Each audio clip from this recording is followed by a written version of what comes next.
National Weather Service in Paducah has issued a severe thunderstorm warning for Callaway County in western Kentucky, southeastern Marshall County in western Kentucky, until 4:30 a.m. Central Standard Time. At 3:55 a.m. Central Standard Time, a severe thunderstorm was located near Murray, moving east at 45 miles per hour. Hazard, 60 miles per hour wind gusts and penny-size hail.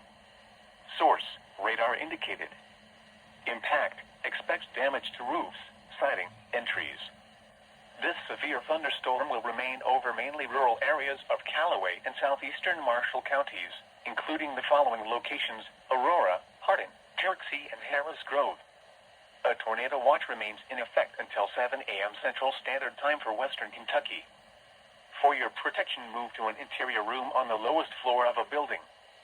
Large hail and damaging winds and continuous cloud-to-ground lightning is occurring with this storm. Move indoors immediately. Lightning is one of nature's leading killers. Remember, if you can hear thunder, you are close enough to be struck by lightning. Repeating, a severe thunderstorm warning has been issued until 4:30 a.m. Central Standard Time for the following county: Callaway, Kentucky,